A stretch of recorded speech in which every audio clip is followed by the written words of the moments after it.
नमस्कार दोस्तों, कैसे हैं आप सब। तो स्टार्ट करते हैं आज की वीडियो। देखते हैं आज के इम्पोर्टेंट करंट अफेयर्स। तो पहला है, Lithuania has decided to quit China's 17+1 cooperation forum with Central and Eastern European states that include other EU members, calling it divisive। मतलब एक फोरम है 17+1 फोरम, उसको जो है छोड़ दिया है किसने? लुथियाना ने। ठीक है। क्यों छोड़ दिया है? क्योंकि वो उनका मानना ये है कि जो ये फोरम है ये डिविसिव है, मतलब कि ख़तरनाक है ये।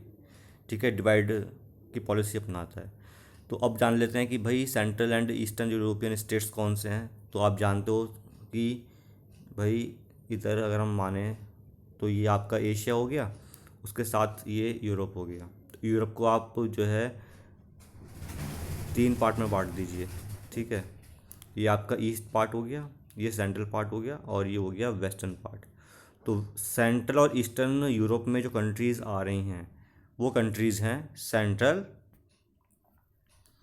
Central and eastern European countries. कौन कौन सी आती हैं जो कि इस फोरम में हैं? वो countries Albania, Bosnia and Herzegovina, Bulgaria, Croatia, Czech republic, Estonia, Greece, Hungary, Latvia, north Macedonia, Montenegro, Poland, Romania, Serbia, Slovakia and Slovenia. तो ये कंट्रीज़ हैं जो कि 17+1 फोरम में आती हैं। ये जो फोरम है ये जो है 2012 में बनाया गया था। जिसने बनाया था ये चाइना की हेल्प से बना था, जिससे कि जो सेंट्रल और ईस्टर्न यूरोपियन कंट्रीज़ हैं उनके साथ चाइना का अच्छा रिलेशन हो और ट्रेड वगैरह अच्छा हो। ठीक है, इसको ध्यान में रखते हुए ये फोरम बनाया गया था। तो इस फोरम से जो है लिथुआनिया ने क्विट कर दिया है। ठीक है दोस्तों, चलिए आगे बढ़ते हैं। दूसरा करंट अफेयर ये कहता है कि मार्च में जो मेंबर्स हैं Indian SARS CoV 2 genomic consortia, ये एक मतलब ग्रुप है किसका? 10 लैब्स हैं कंट्री में, उनका मिला के एक ग्रुप है। उन्होंने वार्न किया था गवर्नमेंट को कि मार्च में वार्न किया था कि एक नया स्ट्रेन, नया मतलब फॉर्म है कोरोना वायरस का जो बहुत ख़तरनाक है। ये मार्च में ही वार्न किया गया था गवर्नमेंट को। ठीक है। तो INSACOG इंसा कॉग जो है वो क्या है? Is a consortium of 10 labs across the country task with scanning कोविड-19 samples from swathes of patient and flagging the presence of variants that were known to have spiked transmission internationally. इसका मतलब ये है कि जो है 10 लैबों का एक ग्रुप है कंट्री में, जो 10 लैब है बड़ी बड़ी, उनका ग्रुप है जो कि ये देखता है कि किस किस टाइप के वेरिएंट्स जो हैं इंडिया या इंटरनेशनली प्रेजेंट हैं। ठीक है, और फिर उन पर वर्क करना आगे। चलिए, तो हमें इसमें जो मेन चीज़ है वो क्या याद रखनी है कि किस ग्रुप ने बताया था मार्च में कि हाँ नया जो स्ट्रेन है वो ख़तरनाक है। चलिए, तो नेक्स्ट जो है करंट अफेयर वो क्या है? Volcanic eruption in the Democratic Republic of Congo from Mount Nyiragongo on the outskirt of Goma city. Democratic Republic of Congo है, वहाँ पर वॉल्केनिक इरप्शन हुआ है। तो DRC Democratic Republic of Congo में माउंट यीरा यीरागोंगो है। ठीक है, जो कि गोमा सिटी के बाहर है, वहाँ पर ये इरप्शन हुआ है। माउंट यीरागोंगो एक एक्टिव स्ट्रेटो वोल्केनो है जिसकी हाइट जो है 3470 मीटर है, और ये विरुंगा माउंटेन्स में है। ये वाली जो माउंट है, जो ये पर्वत है। ठीक है, और ये सब चीज़ें कहाँ लाया करती हैं? अल्बर्टाइन रिफ्ट में। ठीक है। अब यहाँ पर जो है काफ़ी चीज़ें हमें मतलब खुद से पढ़नी है। क्या चीज़? भाई ये DRC जो है डेमोक्रेटिक रिपब्लिक ऑफ कॉन्गो, इसका लोकेशन कहाँ पर है? मैं बता दूँ आपको, सेंट्रल अफ्रीका, ये अफ्रीका है। ठीक है ना, तो सेंट्रल अफ्रीका में ये पड़ता है। ठीक है, पहली बात तो ये कि ये जो DRC है ये किस जगह पड़ता है, इससे इक्वेटर पास होता है या नहीं होता। ठीक है, ये चीज़ आपको देखनी है। इसके आसपास कंट्रीज़ कौन सी हैं वो देखनी है। एक आपको इसमें एक चीज़ पढ़ने वाली जो है अच्छी, वो क्या है? What is strato volcano. ठीक है, तो स्ट्रेटो वॉल्केनो क्या होता है मैं यहाँ बता दूँ आपको, लेकिन डिटेल में आप पढ़ लेना कि स्ट्रेटो मतलब लेयर्स। ठीक है। तो लावा और ऐश की लेयर्स से मिलकर जो बनता है वॉल्केनो उसको बोलते हैं स्ट्रेटो वॉल्केनो। भाई लावा, फिर ऐश, फिर लावा, फिर ऐश, तो ये जो लेयर्स बन गई, तो स्ट्रेटा मतलब, स्ट्रेटो मतलब लेयर्स होता है, तो ऐसे जो वॉल्केनो होते हैं उनको बोलते हैं हम स्ट्रेटो वॉल्केनो। एक्टिव है मतलब कि जो इरप्ट होता रहता है बार बार। एक्टिव और डोरमेंट वॉल्केनो में डिफरेंस आप पढ़ लेना, ठीक है। इसके अलावा ये जो अल्बर्टाइन रिफ्ट है, तो रिफ्ट मालूम है क्या होता है? जैसे सपोज ये लैंड है, लैंड का पीस है, और बीच में क्या हुआ, दरार आ गई, ठीक है। ये जो है ये रिफ्ट है, इसको रिफ्ट बोलते हैं। तो अफ्रीका में अल्बर्टाइन रिफ्ट है, ठीक है। उस रिफ्ट के पास जो है ये वायरंगा माउंटेन्स हैं, और उन माउंटेन्स में जो एक पीक है, एक चोटी है, यीरा यीरा गोंगो, ठीक है ना, जो एक स्ट्रेटो वॉल्केनो है, जो एक्टिव वॉल्केनो भी है, ठीक है। वहाँ वॉल्केनिक एरप्शन हुआ है, ठीक है। तो इसमें मेन बात है कि डिफरेंट डिफरेंट कंट्रीज़ की लोकेशन और व्हाट इज़ स्ट्रेटो वॉल्केनो ये पढ़ना है। और ये अल्बर्टाइन रिफ्ट जो है ये क्या है, ये पढ़ना है। रिफ्ट कैसे बनती है ये भी आप पढ़ सकते हो। ये ज्योग्राफी का कुछ पार्ट हो गया। चलिए नेक्स्ट, जो करंट अफेयर है वो क्या कहता है कि China successfully launches new ocean observation satellite Haiyang 2D। China ने एक नई सैटेलाइट लॉन्च की है, ocean observation satellite, that is Haiyang 2D, ठीक है। इसके बारे में जान लेते हैं।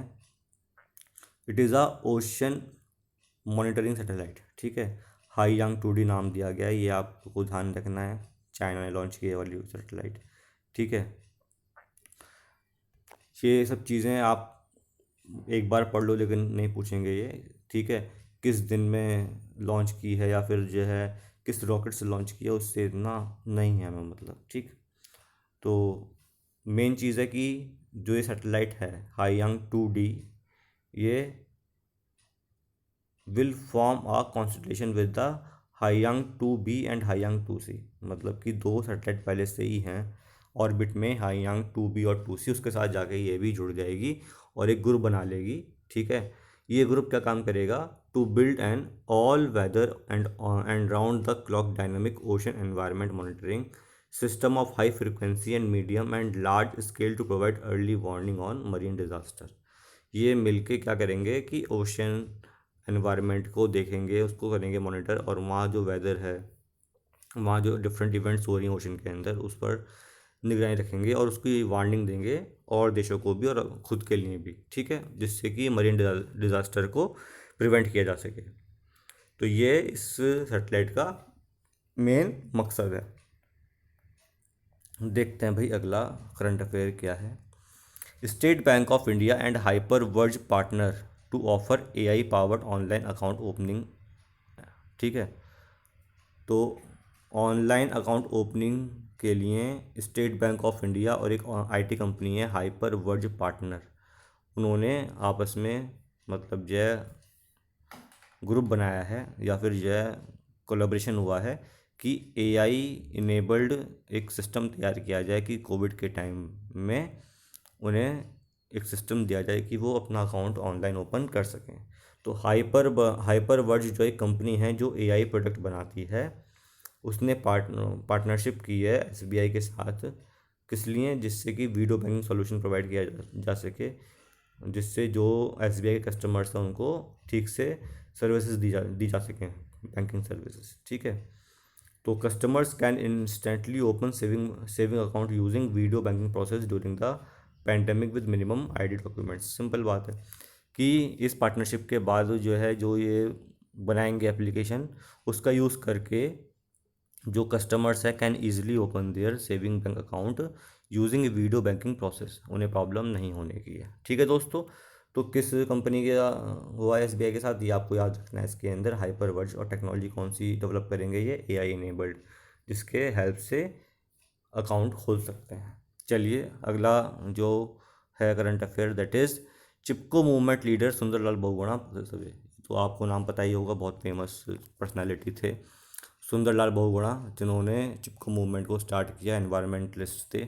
और मतलब इनकी वजह से ही जो है हम ये कहते हैं कि डिफरेंट लॉज आए कंट्री के अंदर, ट्री को गिराने के लिए जो परमिशन ली जाती है, फॉरेस्ट काटने के लिए परमिशन ली जाती है, इनका ही एफर्ट था कि आज मतलब जल्दी अगर कहीं जंगल है हमें काटना है तो जो उसके लिए बहुत परमिशन ली जाती है। ठीक है, तो he is a noted environmentalist, Gandhian activist. ठीक है, who was the leader of Chipko movement. तो कोविड-19 की वजह से ये इनका देहांत हो गया है। तो आइडिया जो है चिपको मूवमेंट का was given by his wife, इनकी वाइफ ने इनको दिया था आइडिया कि हाँ भाई आप ऐसे करिए। ठीक है, और ये मूवमेंट जो है 1973 में स्टार्ट हुआ था, कहाँ पे, उत्तराखंड में। इन्होंने जो है अगर और उनकी डिटेल में जाएँ तो जो है एज आ फ्रीडम फाइटर उन्होंने मतलब जो है पार्ट लिया था कंट्री के इंडिपेंडेंस में। इसके बाद जो है विनोबा भावे जो भूटान मूवमेंट जिन्होंने स्टार्ट किया था, उनके आदेश पर या उनसे इंस्पायर होकर इन्होंने भी भूटान मूवमेंट में पार्टिसिपेट किया था। ठीक है दोस्तों, चलिए अगला आर्टिकल देख लेते हैं। इंडियन मेट्रोलॉजिकल डिपार्टमेंट IMD जिसको बोलते हैं has inform that a low pressure area is formed over north Andaman sea and adjoining east central bay of Bengal around 22 में। इसका मतलब ये है भाई एक और टॉपिकल साइक्लोन आने वाला है। पहले अभी एक गया है तौखाते, जिसने बहुत तबाही मचाई वेस्टर्न कोस्ट पर। इस बार ईस्टर्न कोस्ट पर आने वाला है एक नया साइक्लोन जिसका नाम है यास। ठीक है, ये जो यास है ये नाम दिया है किसने, ओमान ने नाम दिया है। डिफरेंट कंट्रीज़ इनको इस जो एक एग्रीमेंट है उसके तहत डिफरेंट कंट्रीज़ जो हैं नाम देती हैं टॉपिकल साइक्लोन का। तो यास जो नाम दिया है वो ओमान ने दिया है, जिसका मतलब है गुड फ्रेगरेंस। ठीक है, जिसका मतलब जो सिमिलर है जैस्मीन के। तो ये बातें पूछ लेते हैं किस कंट्री ने किस साइक्लोन का नाम दिया है, तो यास का नाम दिया है ओमान ने। IMD ने बताया है कि हाँ भाई टॉपिकल साइक्लोन आने वाला है, अंडमान सी और इधर से उठना शुरू हो गया है। आपको इसमें मेन बात याद रखनी है कि ये टॉपिकल साइक्लोन्स बनते कैसे हैं। मतलब बहुत इंपॉर्टेंट टॉपिक है क्योंकि इंडिया में आप जानते हो हर साल टॉपिकल साइक्लोन्स आते हैं। ठीक है, दो कोस्ट है इंडिया में, वेस्ट कोस्ट और ईस्ट कोस्ट। किस कोस्ट पे ज़्यादा बनते हैं और क्यों बनते हैं। ठीक है, हाल फिलहाल में वेस्ट कोस्ट पे जो साइक्लोन्स का फ्रिक्वेंसी है वो बढ़ गई है, क्यों बढ़ गई है, ये सब चीज़ें जो है कॉन्सेप्चुअल टॉपिक्स हैं जो आपको पढ़ने हैं एग्जाम। ठीक, एग्जाम पॉइंट ऑफ व्यू से। चलिए नेक्स्ट टॉपिक देख लेते हैं। नेक्स्ट आर्टिकल है Britain is planning to announce a fully digital border. ठीक है, ब्रिटेन ने प्लान किया है कि वो अपना बॉर्डर फुली डिजिटल करेगा। इसका मतलब क्या है, the move means that those coming to Britain without a visa और immigration status will need an electronic travel authorization similar to that used in US। ठीक है, इसका मतलब ये है कि अगर किसी जो लोग आ रहे हैं ब्रिटेन में उनके पास वीज़ा नहीं है या इमिग्रेशन स्टेटस नहीं है तो उनके पास इलेक्ट्रॉनिक ट्रैवल ऑथराइजेशन होना चाहिए। ठीक है, तो उसकी हेल्प से वो ब्रिटेन में जा सकते हैं। तो ये है कि भाई छोटा छोटी इसमें इंफॉर्मेशन है जो आप याद कर रख सकते हो कि ब्रिटेन ने प्लान किया है कि उसका बॉर्डर फुली डिजिटल हो। ठीक है, चलिए अगला देखते हैं article. Shaji N M fondly called as tuber man of Kerala has been awarded the Indian biodiversity award 2021। ठीक है, in the individual category of conservation of domesticated species. NM Shaji हैं, उनको जो है ट्यूबर मैन भी बोला जाता है। उनको अवार्ड दिया गया इस साल इंडियन बायोडाइवर्सिटी अवार्ड। ठीक है ना, इंडिविजुअल कैटेगरी में, मतलब कि कोई ग्रुप नहीं है, इनको ही दिया गया है for the conservation of domesticated species. मतलब कि जो हम घर में उगाते हैं स्पीशीज़ या एक पर्टिकुलर लोकेशन में एरिया में उगती है उस स्पीशीज़ के कंजर्वेशन के लिए इनको ये अवार्ड दिया गया है। ट्यूबर नाम की वो स्पीशीज़ है जिसको इन्होंने कंजर्व किया है। तो इन 2012 the government of India in partnership with UNDP India initiate the Indian Biodiversity Award to recognize and honor outstanding models of biodiversity conservation, sustainable use and governance at the grassroots level।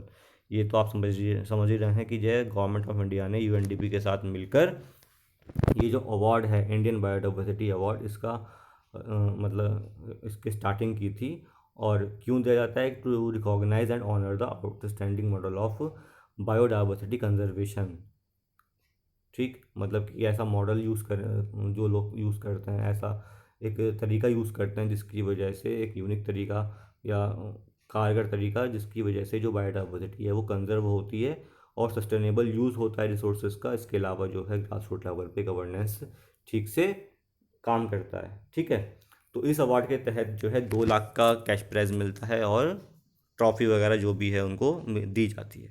चलिए next देखते हैं current affair. India virtually hosted the 7th meeting of the BRICS astronomy working group under science technology and innovation track of BRIC 2021। ठीक है, BRICS की जो है जो 7th meeting है तो इंडिया ने उसको होस्ट किया है वर्चुअली। ठीक है, वो मीटिंग किस चीज़ की? एस्ट्रोनॉमी से रिलेटेड वो मीटिंग है।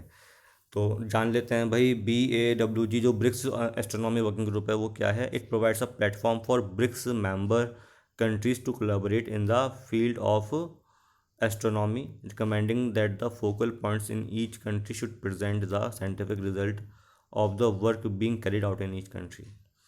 सिंपल बात है, अगर एस्ट्रोनॉमी की बात चले तो एस्ट्रोनॉमी के फील्ड में अच्छा काम क्या कर सकती हैं कंट्रीज़ मिलके, जिससे कि एस्ट्रोनॉमी का आगे विकास हो और जो है जो नई नई इनोवेशन लानी है या फिर कुछ नई चीज़ घटित हो रही हैं उसके बारे में जानकारी प्राप्त की जा सके साइंटिफिकली।